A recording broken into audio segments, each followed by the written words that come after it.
So we lock you low. It's the Allen Brown Show. So we lock you low. It's the Allen Brown Show. So we lock you low.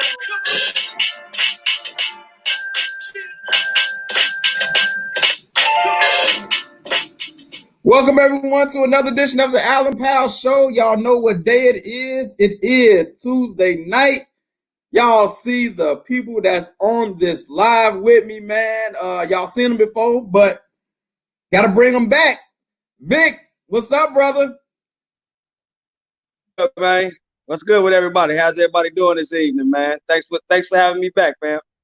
Had to do it, man. I know you got a lot on your mind. You already told me, so I'm looking forward to it. Definitely do. Hey, baseball is around the corner. I got Mike G in the building. What's up, man? I see you got the Cubs gear on. What's going on, baby? Thanks for having me back. I didn't know you had the last show, but much love. Appreciate it. Yes, sir. So. And my man in LA, Cliff. Got a lot going on, brother. What's up? It's a lot going on. Glad to be back. Got a quick public service announcement. It's that simple. Put on your mask, people. Okay, I can dig it. And then because we got some, we definitely got a lot of NFL news. I had to bring the original NFL brat back. How are you? I am well. I'm ready. I'm ready to get into it. And I'm ready for the LeBron haters too. Oh, and by the way, how did the Cubs do in that game against the Sox? What? I don't even want to talk about it. I stopped watching. What are we doing right now? What game? What game? The spring. That's worth talking about. Right. They all excited about some preseason games. I don't understand it. Ah, man. What's going on? Yeah, look, since she jumped it off, we're gonna jump it off with the baseball. Baseball is coming Thursday night, opening night, and I believe the Yankees and the Nationals. You got Scherzer and Cole. But I want to ask y'all, what are y'all looking forward to? Mike G, what's something you looking forward to in this sprint in 60 games? What's something you're looking forward to? Well, actually, I'm looking forward to like you just said, a short season, man. Which I love watching the whole season. I never get attached to it after the All-Star break. So, he's mentioned Thursday, so you got the final rosters getting turned in Thursday morning. And I'm just looking forward to the short season. The West is looking good. And then you never know, the Yankees might come out of the East. So it can be anybody's game, whoever catches the momentum. Right. Okay, I can dig it. Cliff, man, what are you looking forward to? What's something you looking forward to, man? So I wouldn't say I'm a baseball purist, but I appreciate low-scoring games. I'm most looking forward to seeing 20 wins is probably unrealistic with the shortened season, but I'm excited to see which pitcher can get the closest to 15, or if anyone can eclipse the 15 win mark. Wow, that'll be tough. Vic, I see you shaking your head, man. What's something you looking forward to in this season? He back in off of Cliff with the 60 games, bro. You breaking it down what they playing. Like maybe he getting 2 starts a week over 2 months. 15 games is gonna be tough. I'm looking forward more so to seeing somebody get 10. I really want to see like what is the RBI leader and the major statistics leader gonna wind up with in 60 games. Are we gonna even get anybody that get the 30 home runs this year? It's gonna be kind of tough, man. Definitely. Hey, I know one thing I'm looking forward to. I'm not letting this Houston thing go away. I still want to see what's going to happen. There's going to be some bean balls going on. Like, they don't think because it's a pandemic, the Houston are like, you know what? Maybe we can escape. So much stuff going on. Maybe somebody leave us alone. I'm not believing it, man. I think people still going to be at their head. Are y'all looking forward to see what's going to happen with Houston? Of course. I'm looking forward to see what's going to happen with them. What do you think is going to happen, Mike G? What do you think is going to happen? Hey, did you see what happened today in the exhibition game? The guy had Two of the Astro players got hit back to back. And that's gonna happen. They're not gonna have enough people on the rotation for that. They'll get beat up left and right. Yes. One thing I'm anxious about, you talk about pitching. You guys got to think with a shortened season, the pitch counts. So you got to look at who can last the longest. I know that's how Hendricks, Ross named Hendricks a starter because he had to put 70 pitches out. So the whole goal is to get 100 pitches per game. So we got to kind of see how that with a short season, they got plenty of arm strength. Right. So I know I got the original NFL brat, but she the one jumped off the baseball talk. What are you looking forward to in this season? Can you hear us? I love it. I hate the long. Yes, I can hear you. Okay. So you say you hate the long love season. the season. I hate long. So I'm actually engaged in baseball this year.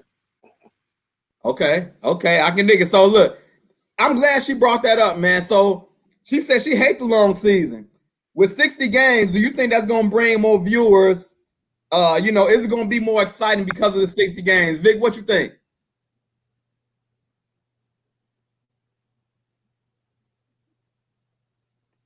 Can you hear us, Vic? I can jump it off. Go ahead. I think with the novelty of a shortened season, you're going to get baseball fans are going to be unaffected because we're going to watch, right? Baseball fans are going to watch, but you might, similar to kind of NASCAR's decision to ban the Confederate flag, which pulled in some more increased the fan base. Baseball having a shortened season, people could get excited about watching because for them it's kind of this nuance, like, oh, what is this? This is something special. We haven't seen this before. So this might actually increase the fan base. People getting more excited about the postseason. Yeah, definitely. Because starting from the beginning all the way to All-Star break to the end, it's a big lag and a lull. So if you get it where you just got a 60-game schedule, like me, for example, I start out strong, fade away to pick back up in August. So if you only got a short season, you're going to be tuned in to see what happens. So I see. I know Mike G is a Cubs fan. I believe Vic is a Cubs fan. I'm a Cubs fan. I think Rhonda might be a Sox fan. And She's a Sox fan. I'm not sure. Cliff, you the Angels? Angels all day. All day. So let me ask the Cubs fans, me included. Y'all seen Kyle Hendricks got named the opening day starter? First time I thought that Yu Darvish was going to get the nod because the way he finished last year. How you feel about Kyle Hendricks being the opening day starter? I actually love it. I'm a Kyle Hendricks fan. I know Hester got it the last 4 years out of the 5. So I'm good that he finally getting his opportunity. Like I mentioned, it's all about how long he can last in the game. So he's demonstrated 70, working his way to 100. I think Darvish got 60, I believe. And I'm not a big Darvish fan, to be honest. So I'm kind of happy that Hendricks getting the opportunity. Gotcha. Vic, what you think about Hendricks being the opening day starter over Yu Darvish? I can't agree with you, bro. I thought he was gonna go with you with that Cy Young worthy second half he had last season. I mean, that's the Yu Darvish that we thought we were getting when we signed him the second half of last season. So I literally thought that he would go with him. But I mean, you got a guy like Kyle Hendricks, bro, that got a career like 3.23 ERA. He ain't a bad guy to throw out there on opening day either, though, man. It was like kind of like whatever, So I think personally, I would have went with you myself, but at the same token, I think Rossi got more trust in Hendricks than he does you right now. That's all. I think they got to build up a relationship. I agree. I think what happens is Hendricks is more consistent, but I think you got the better stuff. You got the better stuff, but Hendricks is more consistent. So I think that's why he went with Hendricks because he's more consistent. Flip, I want to go out here to LA, man. What you looking for with these Angels, man? Keeping Mike Trout healthy and seeing if he plays of the 60 games, if he plays, heck, 50 of the 60, I think we have a chance to be successful. I'm also excited to see our new manager. I was one of the few that was excited to have a new manager. So we'll see. I mean, I'm a Socha fan forever, but Socha, people get a chance to retire. So I respect his desire to retire, left the game, and he brought us a World Series. So I got no complaints with Socha's leadership. But it's time to move on with Madden and see what we can do. What's up with Ohtani, man? What's he gonna do this year? I mean, if he didn't get injured, who knows what he could have had a legendary season. He was already on pace of doing something special. I imagine they're going to limit his time like in the batter's box because he's too important to what he does on the mound. So he got a good bat though. He's got an amazing bat, but long term, where is he going to be most successful? Is it in the batter's box or is it on the mound? And I think he's a franchise player on the mound. I don't know if they think he's going to be kind of a game breaker exactly every time he comes up to bat. Vic, I see you making some facial expressions, man. What you think about that? Bro, did you see what this man doing these limited ABs, bro? Are you serious? Bro, Right. did you see what this man has done in that little limited time as a hitter? Man, he can be a hitter or a pitcher. It's like what they want to do with him. He will be successful either way, if you ask me. Vic, if you're the manager, what you doing with him? I'm throwing him in the lineup every day. I need him in the lineup every day. He's a run producer. He's a hitter. I need him in there making sure y'all ain't finna keep walking Mike Trout 200 times a year. You understand? And don't pay for it. And he a left-handed bat. Yes. Those hard to come by, man. Power left-hand bat. Mike G, you the manager. What you doing? I'm playing him. You don't got a full season. You got to get who's hot and stick with him. And then my man Vic said you only can pitch around Trout so much. You got to keep him rolling. If it's hot, you got to roll with it. Right on. Rhonda, are you a Sox fan? Yes. Okay, so it's a lot of excitement going on with the White Sox. What are you looking for with the White Sox? Okay, let me clear this up. Okay, if I have to pick between a Chicago team, I like that. I just think they. Yeah, is y'all getting in here that it's like she was on her way to make her point, and then the internet got you. But it seemed like you was talking about picking a Chicago team or something. You might have to put it in the comments and we'll read it out to the people. But we're gonna try to get you right. We're gonna try to get you right. But look, okay, so more with baseball. We had some stories going on with baseball, man. So I want to get into this. The San Francisco Giants, they decided to kneel for the protest. Now, me personally, I'm shocked, to be honest, because it's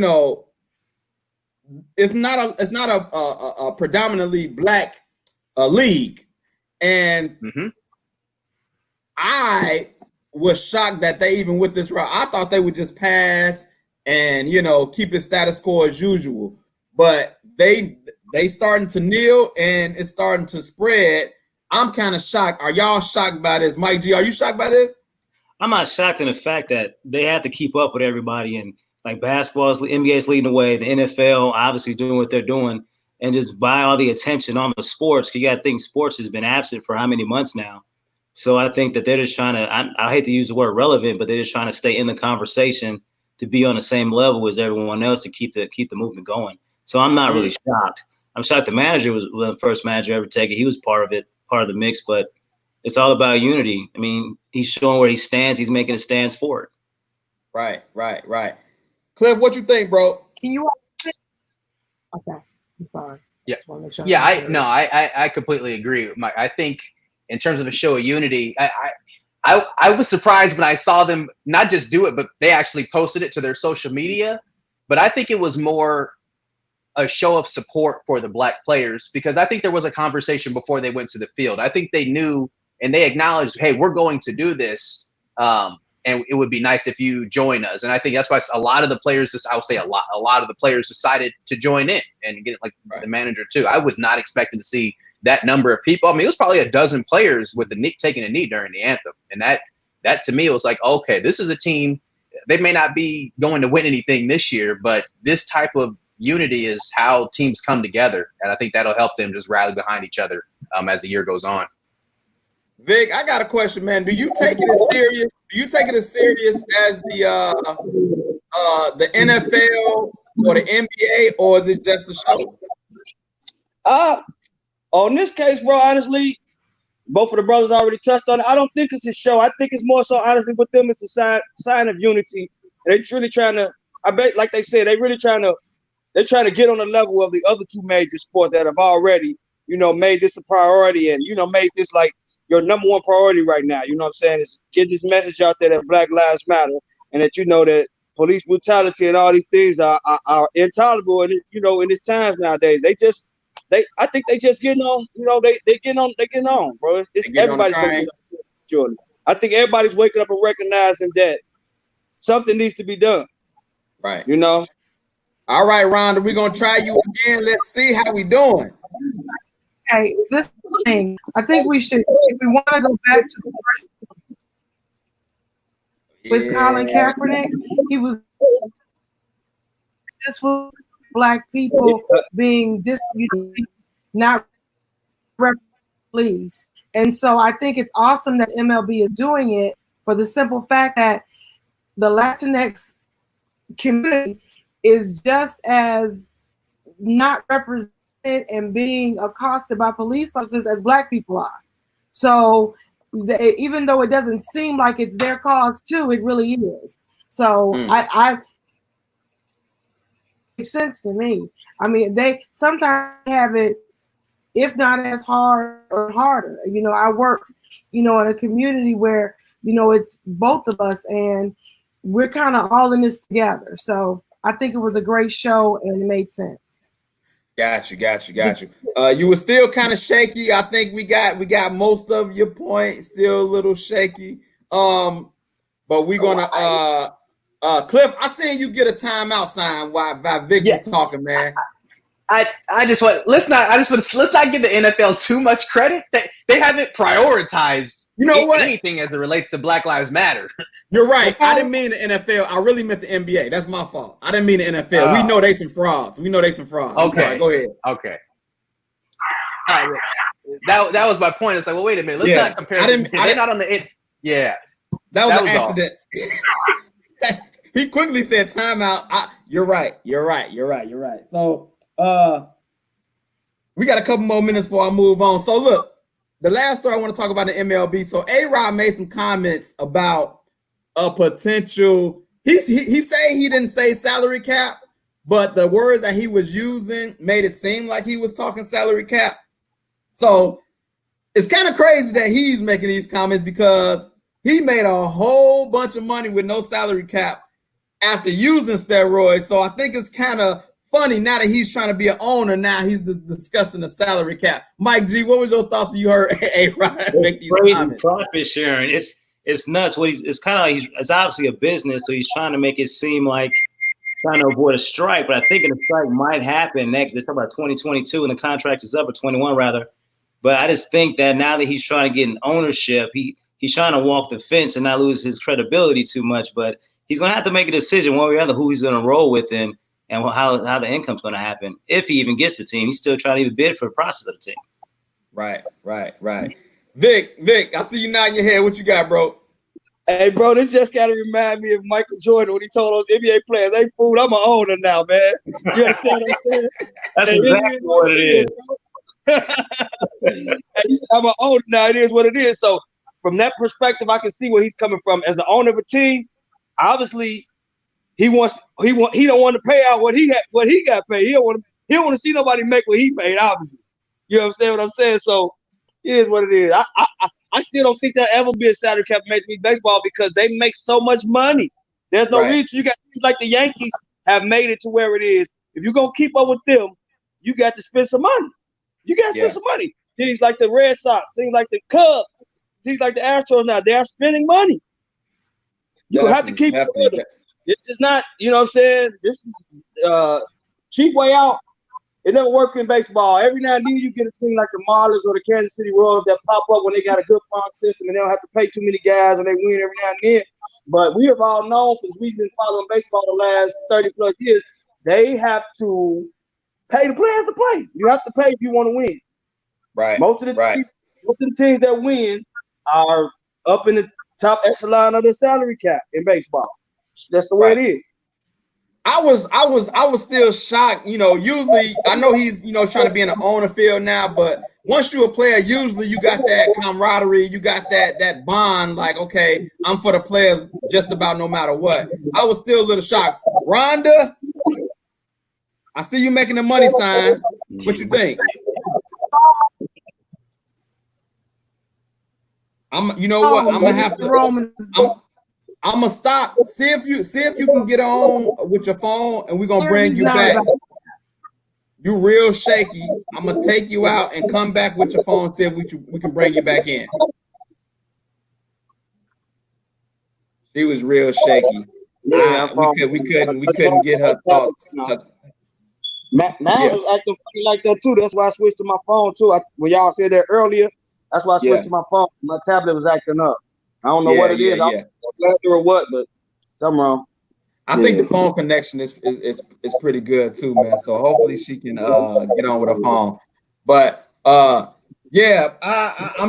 was just flabbergasted. Like, this brother made millions after using steroids, and you got the nerve to even utter the words something to a salary cap. It just he made like 448 million over his career. But I like 500 million. I think he got like 250 from the Texas Rangers, and then he got like what, another 210 from the Yankees or something. Yeah, he got probably about 275 million. Yeah, total. Yeah. So, all right, Rhonda, let's see how you look. You look clear already. I don't think better because I can't hear y'all any better. Can you hear us? I'm gonna try one more time. We hear you. We hear you. Yeah, it's okay. Well, listen, we're gonna move on, and I really wanted her to get on this, man, because we had that big story that broke, I think, like Thursday with the Washington. I can't call them the Redskins because that's not the name no more. Right. Call them. But a big story came out. Sexual misconduct, 15 women came out, and I really wanted to get her thoughts on it, being the female on the panel, the woman on the panel. But what's y'all initial thoughts when the story broke, man? Vic, what were your thoughts, bro, when the story broke? I was like, wow, we got another one. You know, man. I'm like, we got another one, man. I just wish in our society these ladies wouldn't be forced to hold this information all that. Like, they would have more support or backbone to come out here and be like, man, yeah, this happened to me yesterday. Let's get on top of this and that. I just hate the fact that they feel so pressured, and the people that they work for feel so powerful or whatever, and they feel like they don't have, you know what I'm saying, nobody has their back on this situation, bro. It's just bad, man. Yeah, so Mike G. When the story broke, man, how did you feel about it? I hate to say it, I wasn't shocked. I mean, all this stuff going through all these programs and these story franchises, they're speaking. I'm happy people are speaking up. I'm glad that some people are trying to own it. Some are trying to deflect. I mean, but that's normal in these situations. But I'm just happy that it's coming out, and whatever happens with it. But this isn't the first is definitely not going to be the last. I mean, as more people start speaking up, it's going to continue to come out. And then people just got to get held accountable for whatever they did, however long it happened. It doesn't matter. It happened. You got to be held to the fire, and hopefully the Washington franchise can move on, because they're in the whole process. A new head coach. They got a new name coming. I mean, they was trying to switch the culture over there, but you got to clean out the closet before you can move forward. Right. Cliff, man. I don't know so much if Washington is trying to change the culture. I mean, it starts with the owner, and you got a bigoted owner who's been resistant to positive change forever. He was forced into changing the name because the NFL is threatening to take his team from him. So I don't think they change until Snyder's no longer the owner. But it doesn't surprise me. And I mean, as you guys all know, I only read the NFL and read stats because the sexual misconduct issues is one of the central reasons why I'm on an active, 5-6 year now boycott of the NFL. It's going to keep happening. It's been happening since Roethlisberger. Roethlisberger was never held accountable. Hardy, and I mean the list goes on. The gentleman in the player in San Francisco, I mean the dude in Kansas City. I mean, I don't know if there's a team in the NFL who in the last 6 years has not had a player on roster accused of some type of sexual misconduct. And until the league takes this seriously, nothing's going to happen, whether it's sexual misconduct or if it's domestic violence. It's going to keep happening because if you only slap people on the wrist, what's their disincentive to doing this? And there's nothing to prevent them from misbehaving. So it doesn't surprise me. And I agree with everyone else. Like, they need to be held accountable. And I hope there's some type of mechanism to allow for these women to continue to keep coming forward. So you don't think they're taking it serious? They never have. I mean, no. The only thing they take seriously is the almighty dollar. And if you got somebody that's going to put 20,000 butts in the seats on Sundays, then they're going to find a way to just sweep it under the rug. All right, Rhonda, we got you back. I really want to hear your opinion on this, being the woman on this panel. What was your thoughts when the story came out with the Washington football team? Uh-oh. She can't hear us. She can't hear us. She can't hear us. Wait, you're clear. You're clear. But let me say this, man. I was still shocked myself because with the whole Me Too, the times that we in, I still was shocked that it happened. It seemed like it's been happening for a few years. Usually when big stuff, you got Cosby and what's the Weinstein, all these people getting caught up in this situation, you would think these people like, hey, it's a little hot right now. Let me be cool, but they're still trying to get away with it. They're still letting it happen. And man, I was still shocked. Another thing I was shocked by was the NFL let Washington hire their own investigator instead of them hiring a private investigator. Go ahead, Cliff. I see it's equivalent to when police departments have officers that kill unarmed people, right? And then they go out and they hire or they do their own special investigation. They don't have an outside organization responsible for investigating. No, they internalize it and they do it themselves. They investigate them. What does that mean? Let me go rob a bank and then investigate myself. Nope, you didn't do it. Where'd all those millions come from, Cliff? I don't know what you're talking about. What millions? Right. That's what it's equivalent to. It's nonsense.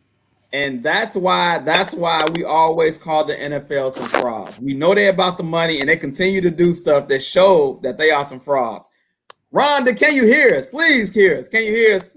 Can you hear us? Can you hear us? No, she can't hear us. She's just looking at us. That's okay.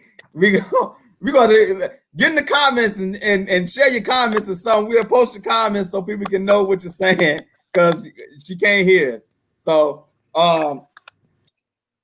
do you think that they finally caved about the name change because they knew this story was coming out? Mike G, what you think? Nope. To be honest, I didn't have much thought, but it's all about the flex. Let me take your attention over here while someone's going over here. But to be quite frank and honest, I read this story earlier where we were talking about. I've been following a name change just because I was just curious what to come up with. But I just think that they're just trying to deflect and trying to keep you moving past what's really going on over there. Justin Perry says, "What actions would you have liked the NFL to take?" Mike G, go ahead. If it was up to you, what actions would you like to see them take? To be honest, I'd fire them all. I mean, just get rid of them, clean the house. I mean, because it's just going to be repetitive behavior. It's their habits. It's going to keep happening. So unless you make a pointed decision and stand on it, it's just going to keep continually happening. Somebody has to break the cycle. And honestly, I think it's a great opportunity with the season now. I mean, granted, there's nobody going to be really in the stands. So like Cliff was mentioning about filling the seats, you're not really going to lose that money there.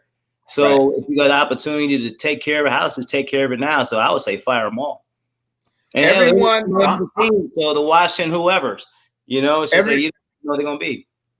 Everyone, real quick, who's tuning in, tuning in, just share the live. Y'all people can see it and they can comment as well. When you say fire them all, do you mean Daniel Snyder as well? I don't know if you can fire him. It has to be some type of protocol with an owner. Vote him out. I mean, there's always a way to get it. A boss always has a boss. So it's always somebody at the top twiddling the fingers. So you saying he should lose his team over this? Absolutely. Somebody's got to be held accountable. I mean, like somebody, like, for example, I'm a manager. I'm in charge of everything that happens underneath me. So if he's in charge of everything that happens to him, somebody's got to get held accountable. Because, like Cliff said, if you don't make a switch, then how's the behavior going to get modified? Hold on, Cliff. Before I let you get in, I want Vic to get in real quick because I know you're ready. Vic, my man says, what action would you like the NFL to take? What should they do? I mean, bro, we'll be here all night. But first thing, I do like want to piggyback on what Cliff said. There's never been any accountability in the NFL, bro. Like Ben Roethlisberger assaulted women in college.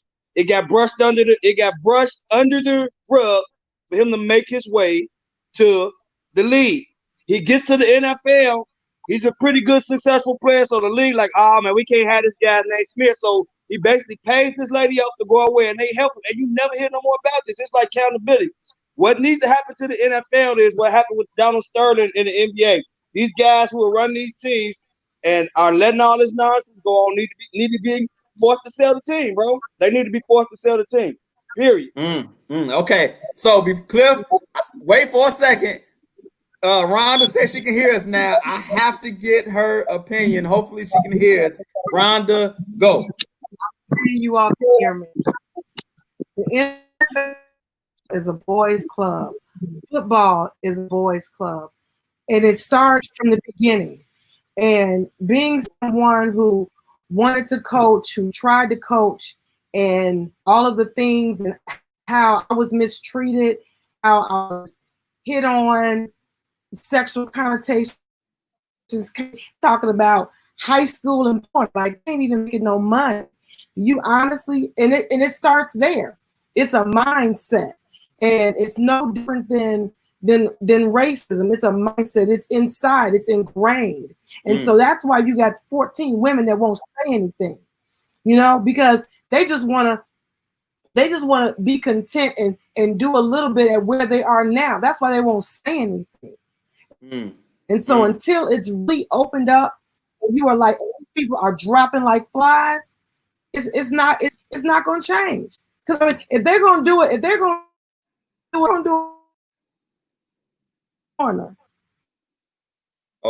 Okay. We got most of it. We made some progress. Ron. We got most of what you're saying. You phased out a little bit at the end, but I love what you were saying because I when you said it's ingrained in them, it's like, man, you saying it's like racism, like they, like it's a mindset. That's real deep. Cliff, go ahead, bro. Floor is yours. She's absolutely. I mean, Ronnie, you're absolutely right.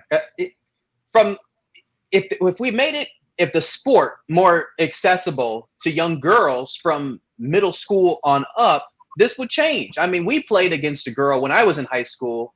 Bolsa Grande High School had a kicker, and my teammates did some things to her that's probably not acceptable. But it's like it starts when you're young, and it comes from leadership, from the coaching, moving on up to the NFL. But let's keep it just centralized to this issue right here. To answer Justin's question, what would I want the NFL to do? So I'm bold, and I agree. Fire them all. But I think there's going to be a problem with like some due process. So, okay, due process. Let's suspend them indefinitely without pay, unlike what we do with cops. Suspend them until their cases are all finished. And then when they're found responsible, then we fire them.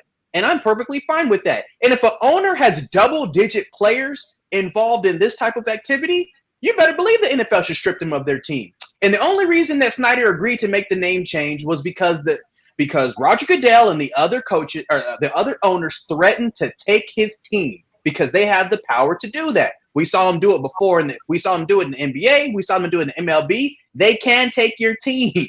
Like he said, everybody's got a boss. And with the threat of his team getting taken away, he finally acquiesced and said, now it's time to change it. I understand the error of my ways. You didn't understand the error of your ways. Native Americans have been telling you for decades that the name was disrespectful, and you didn't care. So they're absolutely right. See, to me, it seems like they was pushing back on the name change all this time. As soon as they heard this story was about to break, he was like, oh, let me change this name so whatever get attached to this investigation is attached to the Redskins, not this new name I'm about to give you. So it was an easy way to start a new culture, a new name. And so it's convenient. Rhonda, go ahead. You know what difference in the statute and what Yeah, you struggling, Rhonda. We are trying. Because we trying. You struggling though. You struggling. We might owner tears. Nah, we can't do Daniel it. Snyder's doing the same thing. So I gotta read that statute. Yeah, it was hard. It was hard. Yeah, Rhonda, if you can type in the chat. We really having a hard time hearing you, and we'll definitely say whatever you said in the chat because we having a hard time, and I want the people to really get an understanding of what you're saying because I really feel like your opinion is extremely important. So if you can type in the chat, we'll definitely put it over the airwaves, and we'll let everybody know what you thought. But we're gonna have to take you out because you are really struggling, and it's not giving your opinion justice. So we're going to remove. Go ahead and type in the chat if you can. Original NFL Brat, she's still going to be with us, but we owe it to the people to give some better quality. So we're going to move on just a little bit. I got to get to the NBA, man. I want to talk about. I don't even want to talk about the MVP race first. I want to talk about this NBA snitch hotline that's going on around, man. So I knew it. I don't know who y'all want to Dwight Howard or Rudy Gobert. Which one y'all want to talk about first? Because I think both of them was pretty funny, and I think let's go with Rudy Gobert. Because I couldn't believe what he said. He said the snitch hot. Well, the anonymous, the hood name is called the snitch hotline, but the quote unquote proper way, the anonymous tip line, Rudy Gobert called it petty. You the last person should say something that's petty when you was the first one that got all this started because you was over there making jokes, touching the mics, this and that, and then you was the first one to catch it, gave it to Donovan Mitchell, y'all beefing. You should be the last one talking about something that's petty. So Vic, man, what did you think when you heard Rudy Gobert talking about the hotline is petty? Hey, bro, honestly, I didn't hear it. I read it somewhere. I'm like, this ain't real. I'm like, this got to be a joke. And then I saw like 3 other places, then 4 other places. I'm like, Rudy, are you serious? Not you? The first thing I thought about, bro, you beat me to it, was that dude press conference when, you know what I'm saying, when he tested positive for, he thought it was a big joke, rubbing on people's head, and dude, he thought this was like a big joke. Now he did a whole comedy set. He did like a whole comedy set. Like now you got people that's out here trying to protect themselves from this pandemic, and you still think it's a joke. Like, bro, you ain't learned your lesson yet. Like, serious, you haven't learned your lesson yet. Like, this guy don't get it. Like our grandma used to tell us, boy, he'll believe fat meat greasy, man. You know, straight up. This brother got serious issues right now, man. He better start taking this a little bit more serious, man. It's like everything's a big joke to him right now, bro. It is. He like a big goofy. Yes. Just keep going. Period. Mike G, what did you think? Hey, like my man Vic said, it was hilarious. They need to kick him off the island. Just get him out the bubble, man. He's not taking it. He's not taking it serious. And he's gonna make a big mockery of what they're trying to do, and they get the attention on. Heck, he might be the one calling on a snitch hotline. You never know. Right. Cliff, go ahead. I hate to be in the position to agree with anything Rudy Gobert has to say, but the hotline is kind of silly. He's the last messenger of this sentiment because his press conference when he was touching all on stuff and acting a fool, like he's the last person that should be kind of directing this message. And I like that Doc Rivers kind of joking with it, but it's kind of silly if we like really we're gonna be calling on people. Like I think it should just be on coaches and folks to hold people accountable, and they're adults. Like you leave your room, put your mask on. You enter the facility, you're balling, take it off. You leave the facility, go back to your room, put your mask on. Like be adults. Like I don't understand. Like I feel like this level of immaturity would not exist in the WNBA, would not exist in like it wouldn't exist in female-dominated sports. I don't understand like what their problem is. The NFL brat says, bruh, take a seat. I think she's talking to Rudy Gobert. And when it came back, just to go back to the Washington story, she said the statue came down in Washington because he was the last to get black players. Snyder's is no different than him. So just wanted to give her comments on that. But you say, so you agreeing with Rudy, even though you saying he's the last one to give, you saying you agree with him. So let me ask you this. I'm starting off with you. All of us are in the bubble. Me, Vic, Mike G, and if we go out, you know the protocol, you know the rules, and you see all three of us, we all going out, no mask. We going with no mask though, and you see us. What do you do? What do you do? So you. Excuse me. I gotta go pick somebody up.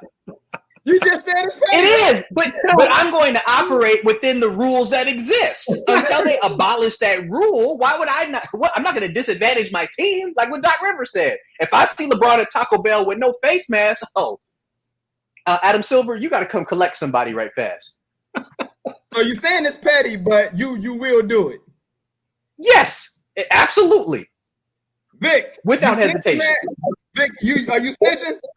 Nah, bro, it ain't in me, man. I'm just gonna try to do what I can to avoid that brother or whatever, but I just ain't built like that, bro. I just ain't, man. I'm not built that way. Now, don't get me wrong. I think, like he said, the guys out there without the mask on, and they not taking their responsibility. Something needs to be done, but I couldn't be the one to call in on them. I couldn't. I'll go and try to talk to them first, like, man, bro, you putting everybody in jeopardy again. The next time I'm gonna have to tell somebody something that we figure something out or whatever, but I can't go to the boss on them, bro. I can't do that, man. That ain't me.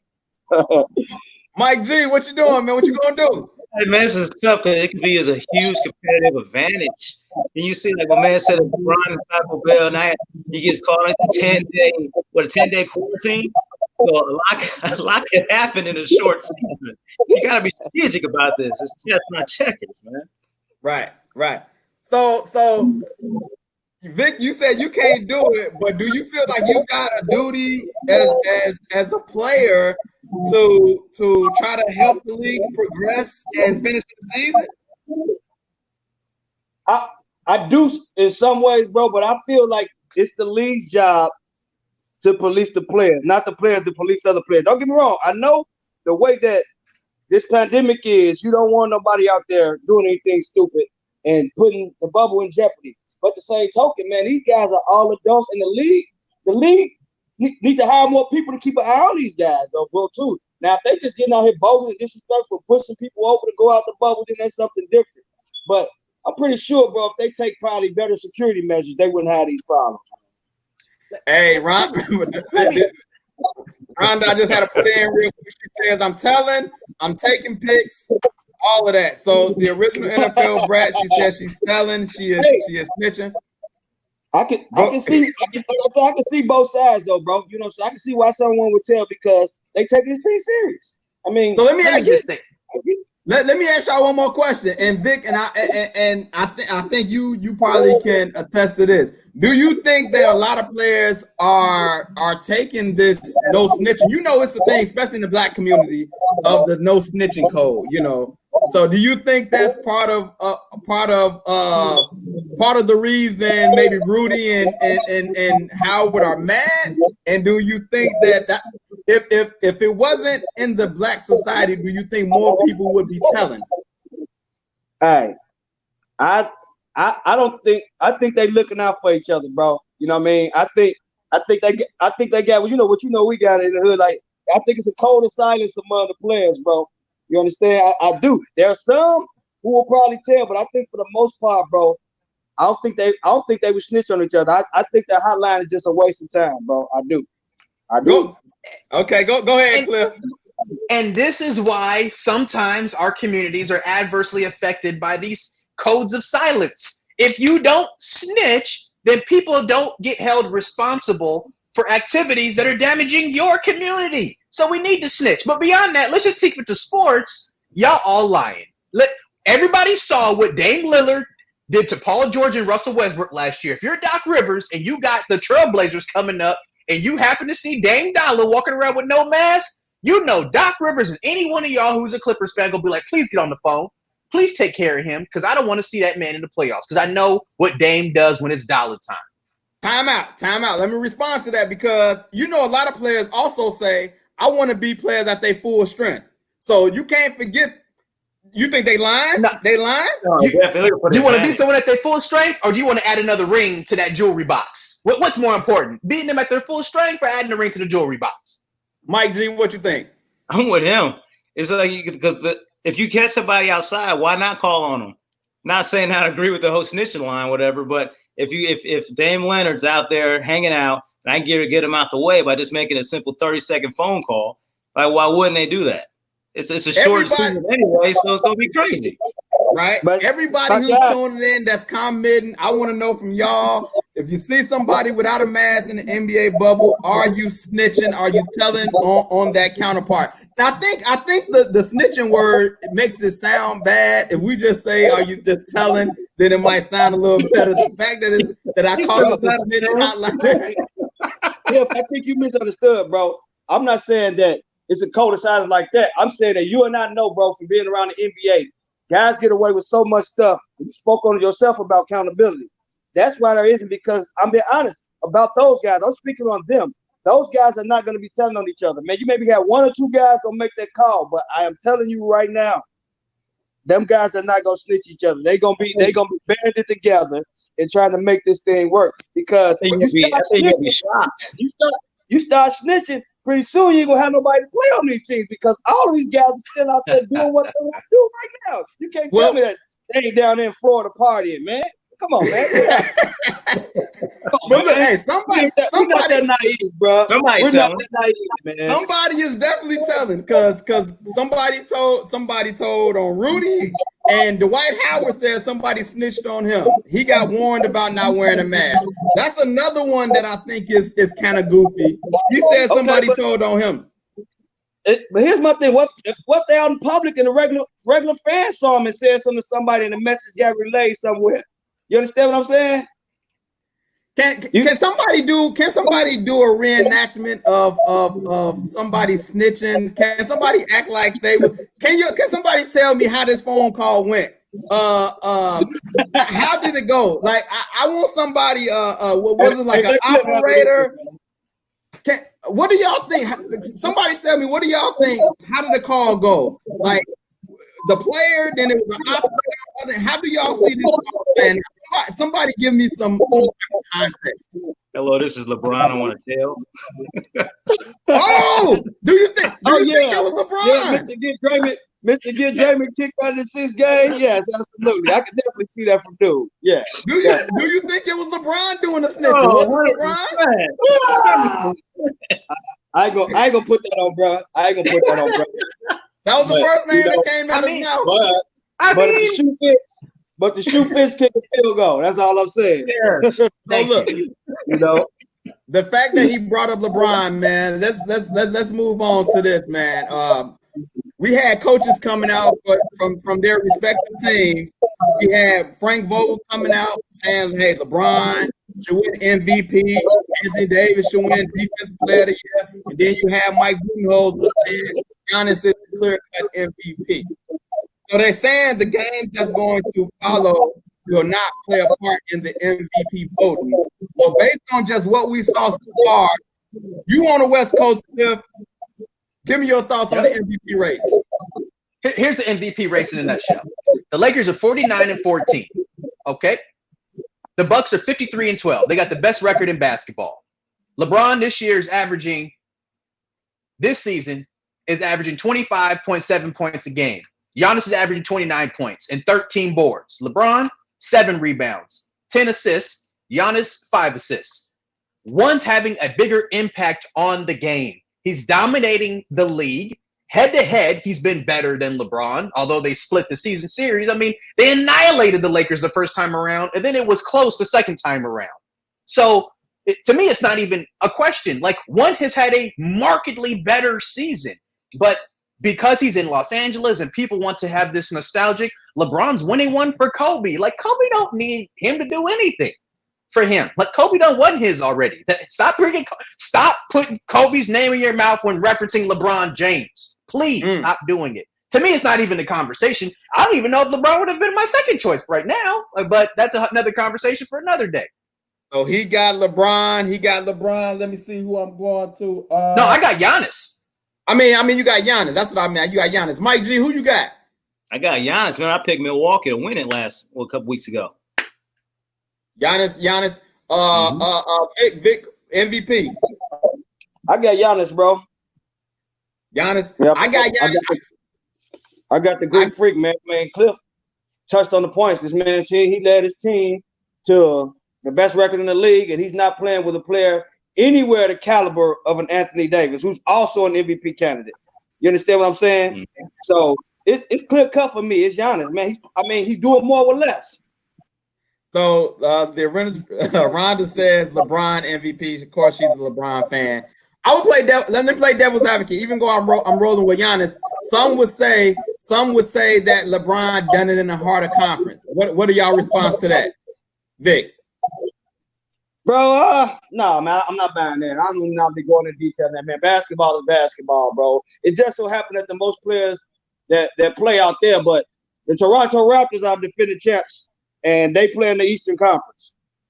You know, Boston Celtics. Celtics is a team that's been to the Eastern Conference Finals. I think the last couple of years, a great team. Like I said, you got some. I'm not buying that tougher conference stuff, bro. Nah, man. Okay, so you don't believe the West is tougher? Nah. Cliff, where you at? So that was true probably but before this season. That was probably true for we're talking 8 years running. But with, like he said, with Boston, with Toronto, even though Toronto lost Kawhi, I mean, Toronto's still balling. Miami getting Butler, and they got that young dude Arrow that can just drop it from anywhere on the floor. He's like I won't say Curry, but the dude can shoot. I mean, you got the Sixers with Embiid and my dude from Miami and Simmons. Like, what? No, that's nonsense. Like, both conferences are equally strong right now, and this is the first time we've seen this. So whoever's the champion this year, well, if it was a whole season like this, these playoffs are going to be no joke because the Eastern Conference isn't a joke. When LeBron was winning championships in Miami, the Eastern Conference was a joke. Right now, the Eastern Conference is serious, top to bottom. Mike G. Is the West tougher? Oh no, no. Years ago they were, but they got that run and gun style. But I'm an Eastern Conference guy. I like the gritty, I like the small ball they play. And then now with the exclusive players, they can open up from whenever or wherever. So I'm thinking that it is balanced out. I'm thinking it's all about the momentum to me right now, because with the season the way it is right now, so anybody can take it. But I'm staying with the East. I think the East is a little bit stronger. Let me address. Go ahead, Cliff, real quick. Wait, you think the champion's going to come out of the East? Who, me? Oh yeah, definitely. Yeah. I know you guys picked the Clippers, but I pick Milwaukee. That's his pick. Milwaukee's strong. Okay, Milwaukee. Milwaukee's a strong pick. And let me address medium large comment. I don't see nothing wrong with Brian doing it for his friend, they homies. Let's time out. They were not homies. They started to get. If we're being completely honest, I think we all can agree Kobe really didn't like Brian at the beginning. If we're being completely honest, and I think they didn't start really start talking until the end, until Kobe was about to pass. Like they started talking, and LeBron put on this whole facade like they was just so buddy, but they wasn't. I don't believe that. Go ahead, Vic. Yeah, they didn't really form a friendship medium large until around the first time they played in the Olympics, and both have been in the league for a while by then. Then they went there, they got along, and then they really didn't do much again after that, though. So where you getting their homies from? I never saw that, bro. Enlighten me or something, like me. I never saw that. What you got some video out there or something? Like I don't know where bro came from. Yeah, I definitely don't think they was homies. Demetrius Tony say don't sleep on the Heat, man. What y'all got anything to say about the Heat? No, I think the Heat are nice. Hey, the Heat are for real. The Heat are for real, man. They got my little homie on the squad, Kendrick Nunn, baby. So I'm always rolling with them, bro. Definitely. They definitely a real team, man. Oh, no doubt. Definitely. I think because I got a few more topics I want to discuss. We're gonna go a little bit over time, but before I get into my last topics, I want y'all to just come to church with me real quick. Let me give my scripture for the day, and then we're gonna get right back. I got a couple of more topics I want y'all to do. But the come to church scripture for the day is 1 Corinthians 2:4, and it says, and this is Paul talking to the Corinthian church. He says, "My message and my preaching were not with wise and persuasive words, but with the demonstration of the Spirit power, so that your faith might not rest on human wisdom, but on God's wisdom." This scripture stuck out to me because, to me, he's saying, I'm not going to hit you with a whole bunch of big words or persuasive talking. My testimony is going to I'm going to give you a simple testimony of my story. And that testimony is going to be the power of God that's going to help you. I'm not going to, I don't have to use big words or persuasive words. So I think his basic testimony was good enough. And I think if you all ever like try to minister somebody or try to tell somebody about God, I think the biggest thing that you can do is tell your own personal story. You don't have to try to sound so eloquent or, if that's your personality, that's cool. But what I found out is using your own personal testimony will win a lot of souls over doing the extra churchy. Also, he says the person will have faith in God's power, not on a human wisdom. So when you tell your testimony, and I believe that everybody has their own testimony of something they might have been through, when you tell it, it's going to bring so much power that they're going to have more faith in God over maybe some big words or persuasive talk that you would have gotten. So that's the word, 1 Corinthians 2:4. I think the big message in that is use your own personal testimony. I think that's the biggest way to win people to God. So I just want to leave that with y'all. Y'all study that when y'all get some time. But I got a couple of more topics.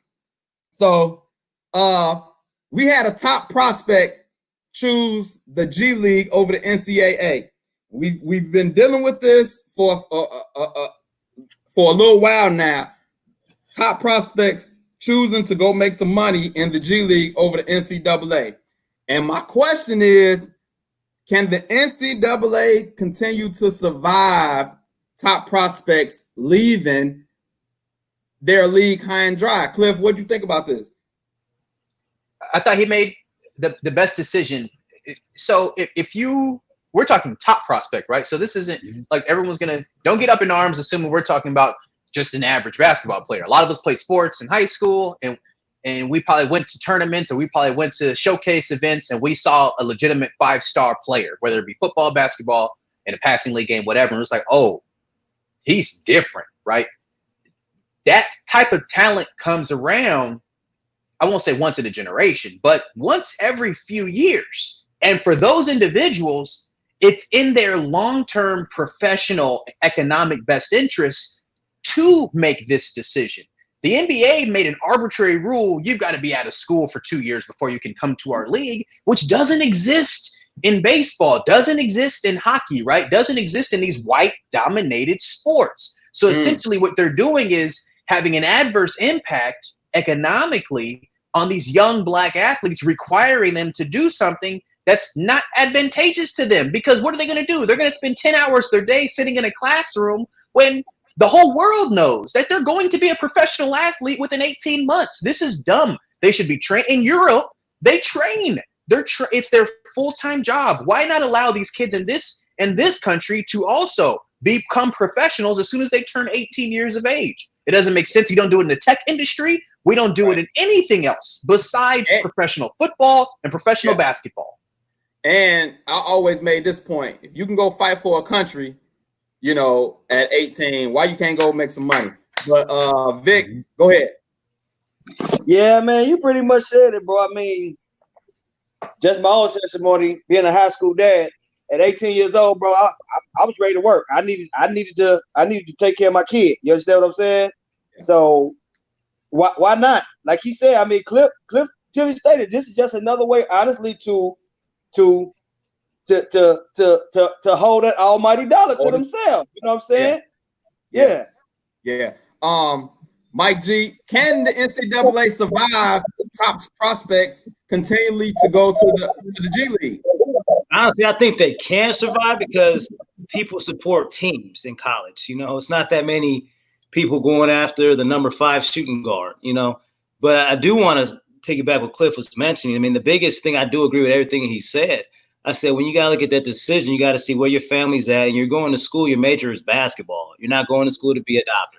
Like, that's why I love the way Calipari recruits. He goes sit to someone's living room and say, come with me for a year, you're going to the NBA. You're not going to school to be an engineer. So I think, but back to your question, I think the programs will, because everyone loves the North Carolina, the Dukes. Everyone loves all the other rivalries. So that's still going to happen. It's not really going to affect tradition because it's going to be another player to go up and down the court for the program. So I think the programs will survive.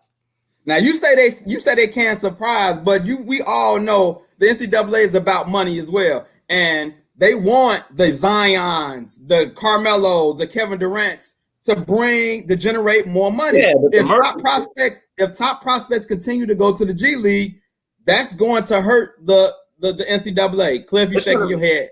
There's going to be a shift. I mean, you're going to lose some merch sales, but the merch is still going to sell. I mean, when you go buy a Duke jersey, I keep saying Duke because everybody loves the story franchise. Right. There's no name on the back of the jersey. You know, it's just a number. So it's like it's not going to me, my personal opinion, I don't feel Hodges is going to hurt. I think the G League now has the opportunity to expand and get more recruiting, get more players to go that direction, which is actually a great thing because you're bringing more income at an earlier rate to do what you're going to school for anyway for that one and done player. So it's no point in the players to keep wasting their time to go for half a year after the season's over. They just sitting waiting to go to the NBA. Mike G, I kind of get that though, bro. But look at last year's NCAA tournament, bro. I'm sorry, I was looking to see how good Ja Morant was, Zion Williamson. I was looking at these guys, these top prospects who decided to go ahead to college. Now these guys ain't there. Guess what? I'm looking for them at in the G League to see how good they are. Right. Just that quickly. NCAA has lost TV revenue for me turning this game off, bro. Right, but you taking into consideration there's no name on the back, but there's a name on that cable bill when I pay what I want to watch. But think of the average person watching the tournament. It's not you. You follow sports. The average person is scheduling time off work to follow their favorite team. So how can one player this franchise one team? I don't think it's going to happen. Cliff, I'm gonna let you get the last word. It's gonna be quick. So, and I love that he said it. So the reason I agree with Mike G, I think they're going to survive because Ja Morant and Zion would have probably been the only possible prospects last year that had a chance to even go to the G League. We're talking 2, maybe 4 years in a crazy year, 4 players that go to the G League. We're not talking a wholesale 20 kids are going to leave high school and go to the G League. So no, I don't think the NCAA is going to have that bad of a loss of revenue. We're talking about a handful of kids a year. Well, I agree with Vic because you said only Zion and Ja would have went. Zion was the biggest thing smoking in the NCAA, so he's a big deal. But I mean, and the couple of that, he had a teammate who was the number 1 prospect in the country before him, RJ Barrett. So it wasn't.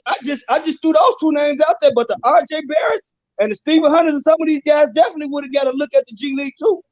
Definitely. Zion played like 4 games and the season still went on. The NCAA still made all their money, and Zion only played like 4 games. The dude missed half the season. So look, this supposed to have been like a rapid fire, but I know it couldn't do it because it's some meat up in these topics. But first, let me say, Medium Large put a YouTube video in the comments. I guess trying to say that Kobe and LeBron were buddies some type of way. I don't know what video he didn't found, but he didn't put some YouTube video in there. So maybe we get a chance to check that out. But that's my boy, man. But he never honest about LeBron, bro. So take it for what it is, man. Okay. So Yeah. he didn't make his own video where he like dressed up as Kobe and LeBron and got one of his family I'm members. gonna have to check it out after the podcast. Okay, hey, Derrick Henry got a new contract, man. I think 4 years for $50 million. But I feel that the Titans got a steal. And let me tell you why. So he's now the 5th highest paid running back behind McCaffrey, Elliott, Le'Veon Bell, and David Johnson. If we know how these contracts go, usually the next man up, especially when you're the focal point of an offense, usually you get the next biggest contract. We saying like Jason Goff and Carson Wentz, they get these monster contracts just because they was next up, even though they probably didn't deserve it. Derrick Henry is the Titans. If they don't have Derrick Henry, nobody's believing in Tannehill. I believe they got a steal. Cliff, do you think they got a steal with the contract, or it was right on par? No, they got a steal. I mean, 6'3", 238 pounds. The dude is built like Mike Allstott, but he runs like an old Eric Dickerson. I mean, you don't find that combination. The Titans are a power running team. They're inside zone, outside zone, power. I mean, and he, like you said, I mean, they're a run first team. They did get a steal, but also he's a running back. And I mean, what's the life? So essentially it's like, I don't know who his representation is, but to get a long-term deal is probably in his best interest, and the team, they lucked out, but they definitely got a steal because of what he offers. Yeah. Mike G, what you think? I agree. It was like 20-something million guaranteed off that contract. I mean, but 25 million guaranteed. Yeah, I mean, the Titans, I mean, they definitely got to steal. The lifespan of a running back is not like it used to be. It's not a value position like it used to be. And you say the Titans, I think of Eddie George. I just think of how they worked him out and underpaid him. So I just think it's part of their history. But the running backs aren't going to get what they always feel they deserve, because they are the workhorse of the team. They take the most beatings trying to set up pass blocks, and they get the little drop passes. But he got the money now. I mean, I think that's probably the best he could have got. That's why he took it. And I don't think he wanted to go anywhere else. But I don't know that for sure. I was just shocked, man. I thought he was going to definitely get a bigger contract, man. But, hey, that's our show for today, man. Hey, I thank y'all brothers for holding it down with us again, man. Thanks for everybody who tuned in. Y'all share this live, man, and people can still comment on it. But y'all know we will see y'all again next Tuesday when a little bit over. But it's all good. I'm going to see y'all next week. All right. Might have a good one.